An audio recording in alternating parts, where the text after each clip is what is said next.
Hey everyone, it's Justin again. In this lesson, you're going to learn about the relationship that exists between the lengths of secants and tangents that intersect outside of a circle. The first page of your notes template for this lesson requires you to make predictions using a GeoGebra activity. Pause now so you can work through this and be prepared for what is to come in this video. By the end of this lesson, you will be able to calculate unknown values involving secants and tangents that intersect outside of a circle. You'll learn the formula involving the lengths of two secants, a secant and a tangent, and two tangents. We'll also complete an example problem for each of these as we go through them. You may have noticed that this lesson's title sounds similar to the previous lesson.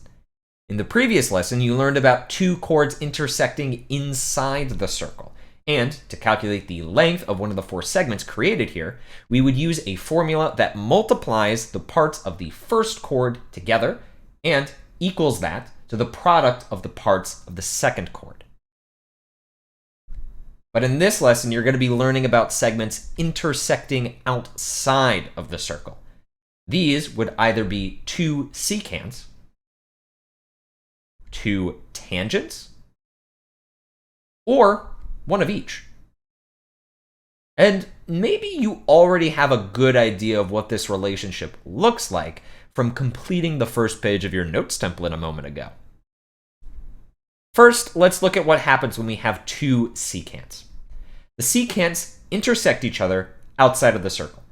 We can see the section outside of the circle on each secant here and here. We're going to set up an equation to show the relationship between the lengths of these secants, and we can start by putting these outside segment lengths in an equation. Now the question is, what lengths will go into these two places of the equation? Well, let me give you a hint. We want both values on each side of the equation to come from the same secant as each other.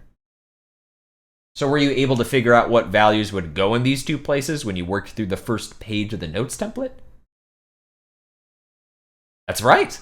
We would use the whole entire length of each secant. Those values get substituted in right here. Now that we have our equation figured out, let's try an example problem that involves two secants. This example says to solve for the unknown value.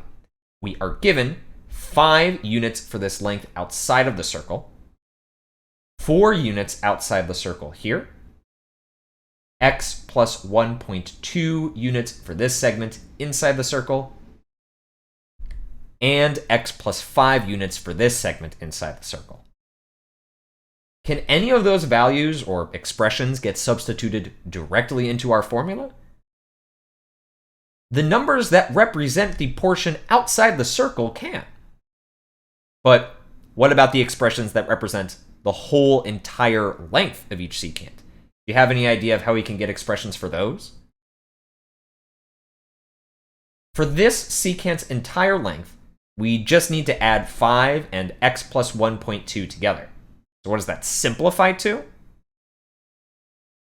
that's just the same as x plus 6.2. Now, which whole does that replace in our equation? Remember, we want values from each secant to go next to each other. X plus 6.2 will go next to the 5, since they come from the same secant. Can you figure out the final missing expression to substitute into this equation? What expression can represent the whole secant here? 4 and x plus 5 simplifies to become x plus 9. This gets substituted into our equation next to the 4, since they are both parts of the same secant. Now that the equation is set up, take it from here and solve for x. Pause the video now.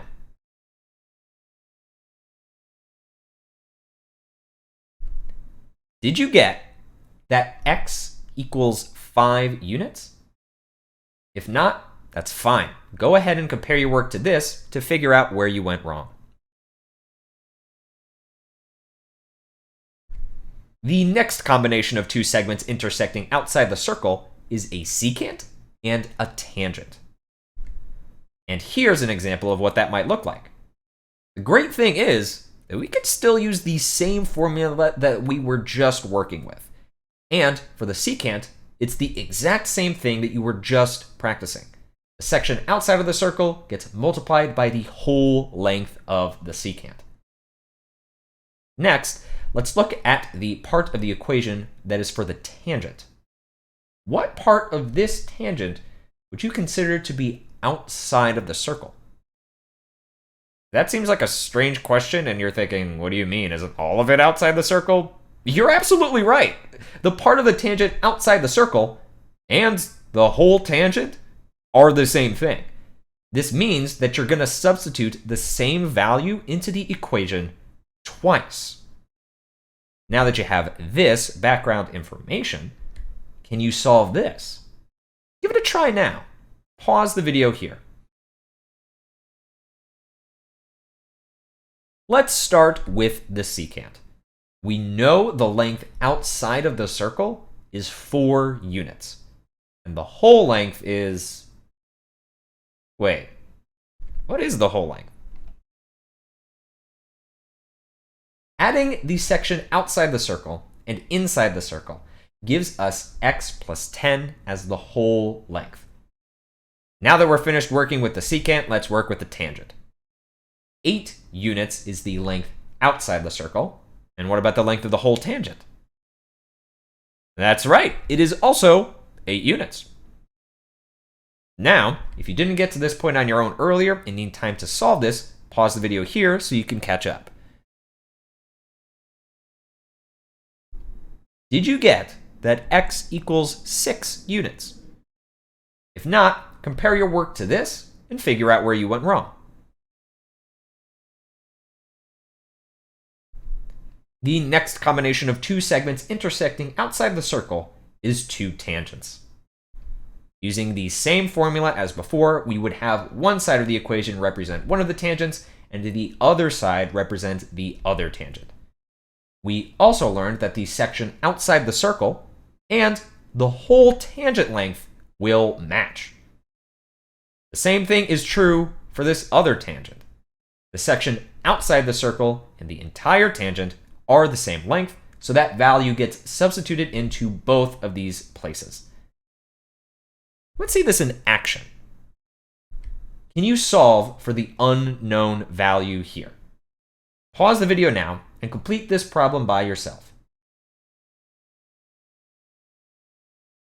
Outside times whole for the first tangent is just 7 times 7. And for the other tangent, we would have x for both the outside section and the whole thing. So what's the value of x? Well, we can work through this by simplifying both sides and then taking the square root. This means x is positive 7 and negative 7. But lengths aren't negative in this course. So positive 7 is our solution. Did you notice anything interesting about the values of the two tangents? Yep, they equal each other. That will always be true when looking at the lengths of the tangents between where they touch the circle and where they intersect each other. So, although outside times whole does technically apply here, just setting them equal to each other is much easier. Now, what Mia was showing us on the whiteboard earlier in this lesson should make a little more sense to you. Mia was showing us what segments to use for our outside times whole formula. Don't forget that for secants, you may have to add the outside and inside together to get the whole length. And for tangents, remember that shortcut you can use by setting the tangents equal to each other. See you next time! Hey.